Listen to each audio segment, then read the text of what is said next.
فاسألوا أهل الذكر إن كنتم لا تعلمون. السلام عليكم ورحمة الله وبركاته. Alhamdulillah, puja dan puji kita kehadirat Allah Subhanahu wa Ta'ala, Zat yang paling pantas untuk dipuji, dicintai, dihormati dan ditunduki.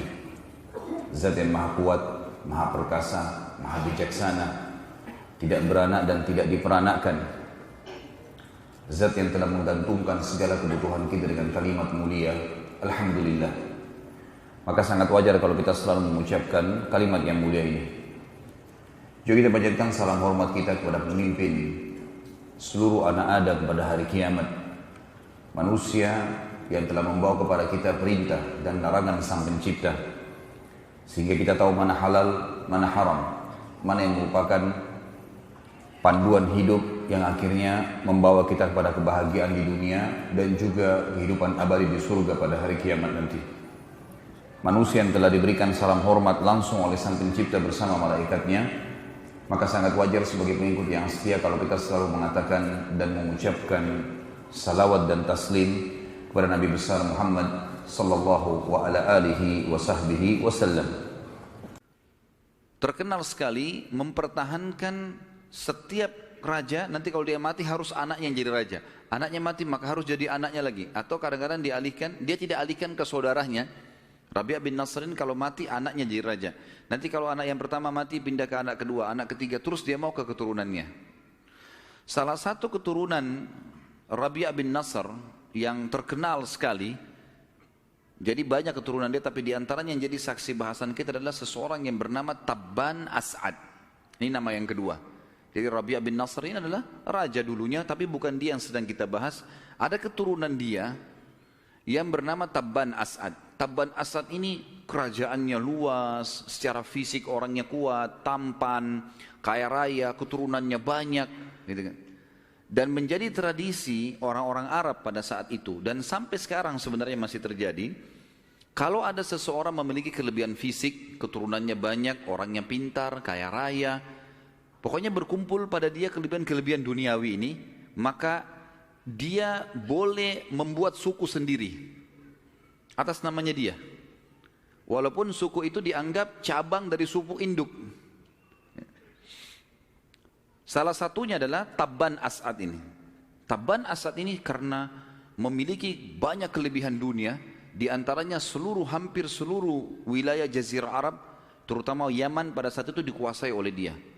Mempunyai kelebihan fisik, punya kekayaan, punya segala, maka dikeluarkanlah sebuah julukan untuk dia, khusus untuk Raja Yaman, dengan istilah Tubba. Diambil dari nama dia Tabban As'ad. Dalam Al-Quran Allah mengatakan wa qaumu Tubba, dan kaum Tubba. Tubba maksudnya adalah orang-orang Yaman.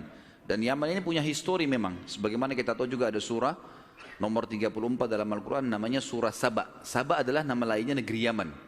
Jadi memang banyak histori berhubungan dengan negeri ini. Tentu pada saat itu sebab dikeluarkannya istilah Tubba karena raja-raja dunia yang berkuasa juga punya julukan-julukan. Seperti misalnya kalau Persia itu ya, ada istilah Kisra. Kemudian ada Mesir, kita tahu ada Fir'aun ya. Itu kan istilah induk ya.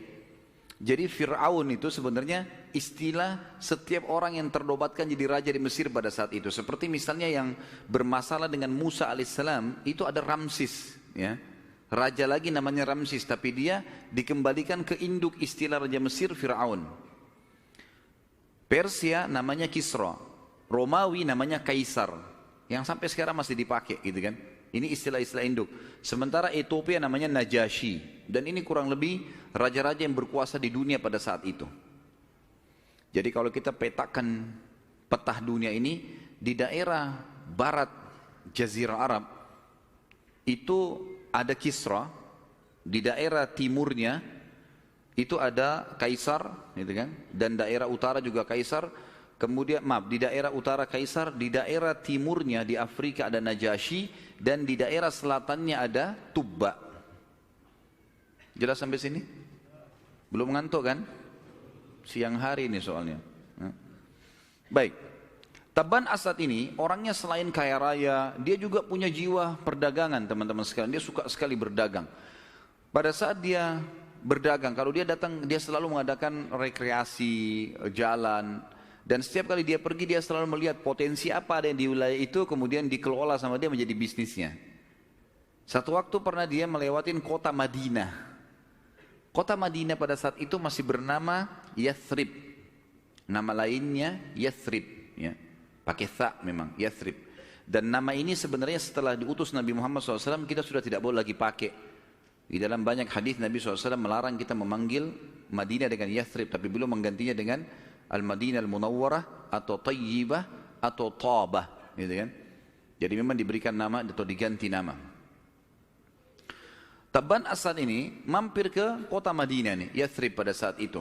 Kemudian karena dia lihat Yathrib ini hidup, karena di situ perkebunan kurma banyak dan banyak orang yang datang khusus untuk membeli kurma ke Madinah, dari dulu terkenal.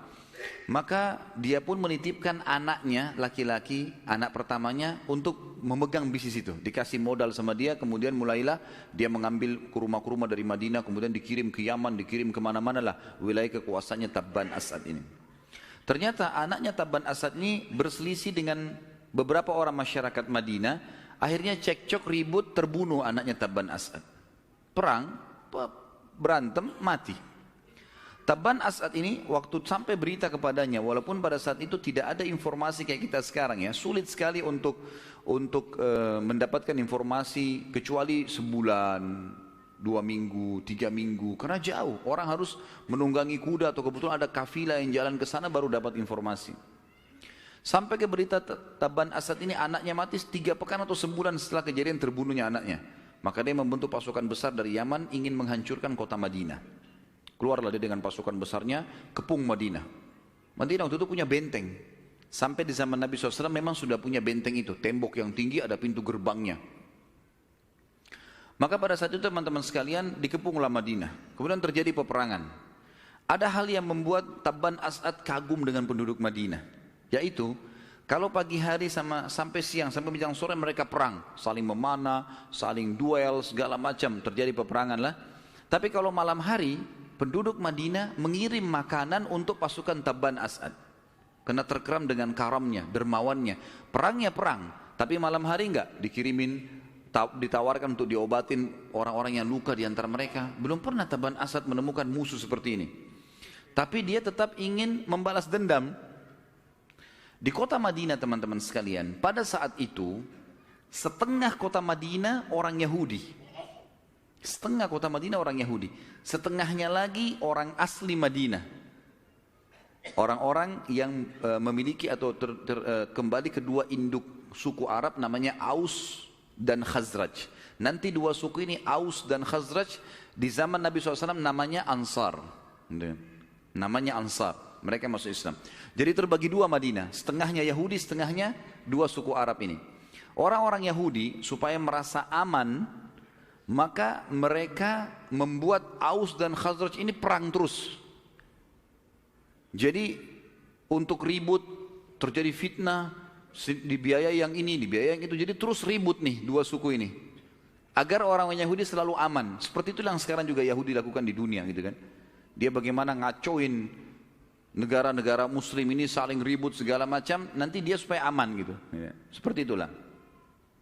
Dan orang-orang Yahudi datang ke kota Madinah teman-teman sekalian, karena mereka mendapatkan dalam kitab Taurat, kalau Nabi terakhir nanti, itu akan keluar di kota hijrah, yang kota itu memiliki ciri khas. Dalam Taurat disebutkan dan sekarang juga ada. Di sebuah kota, yang kota itu dipenuhi dengan pohon-pohon kurma dan sumber penghasilan utamanya kurma, serta dihimpit dengan dua batu hitam yang luas. Kalau di Madinah sekarang dikenal dengan Harra Syarqiyah dan Harra Gharbiyah, wilayah timur dan wilayah barat. Kalau teman-teman lagi umrah, bisa minta kepada guide-nya, saya mau lihat Harra Syarqiyah dan Harra Gharbiyah. Jadi kalau meja ini kita ibaratkan kota Madinah, di timur dan di baratnya itu teman-teman sekalian ada batu-batu hitam yang tajam, saking panasnya cuaca, itu sampai panas batu-batu itu. Dan Madinah pada zaman itu mustahil diserang dari dua sisi ini. Wilayah utaranya Madinah itu penuh dengan pohon-pohon kurma. Di daerah Uhud, ya Gunung Uhud ke atas itu penuh dengan pohon-pohon kurma, gitu ya. Jadi pintu gerbang Madinah adanya di selatannya. Makanya nanti kalau kita bahas perang Khandak, perang Parit, itu parit dibuat oleh Nabi SAW di daerah selatannya kota Madinah. Sehingga cuma dari situ saja tidak bisa diserang. Kalau timur dan barat sulit diserang oleh pasukan kuda karena penuh dengan batu-batu hitam yang tajam, dan juga di daerah utara penuh dengan pohon-pohon kurma yang lebat. Orang-orang Yahudi hijrah ke Madinah gara-gara itu. Dan selalu saja orang Yahudi berkata kepada Aus dan Khazraj, dua suku yang nanti jadi Ansar setelah masuk Islam, berkata, nanti akan keluar Nabi terakhir di kota ini dan kami akan menjadi pengikut utama, pengikutnya yang setia, dan kami akan memerangi kalian hai Aus dan Khazraj sebagaimana kaum Ad dan Iram. Ada dua dulu, kaum Ad dan Iram ini mereka berperang sampai banyak sekali korbannya. Kami akan memerangi kalian sampai seperti itu karena kami sedang menunggu Nabi terakhir itu keluar. Ini sebabnya kenapa Yahudi ada di kota Madinah. Waktu Tabban As'ad mengepung kota Madinah dan sudah kurang lebih berjalan 40 hari belum bisa menembus kota Madinah, keluarlah dua pendeta Yahudi dari Madinah. Keluar kemudian minta izin ketemulah. Lalu keduanya bertanya kepada Tabban As'ad, wahai raja, apa yang anda inginkan di kota ini? Ya. Begitu teman-teman, saya tutup dengan doa. Semoga Allah Subhanahu wa taala memudahkan segala urusan kita di dunia dan di akhirat, dan semoga seluruh amal yang pernah kita kerjakan diterima olehnya. Semoga semua dosa yang pernah kita lakukan, kecil atau besar, tersembunyi ataupun terang-terangan, dimaafkan dan digantikan menjadi pahala dengan kemahamurahannya. Dan semoga seluruh perbuatan kita ke depannya, sisa umur ini semua diberkahi, baik di keluarga kita, di harta kita, di ilmu, dan juga puncaknya kita akan dimasukkan ke dalam surga Firdausnya tanpa hisab.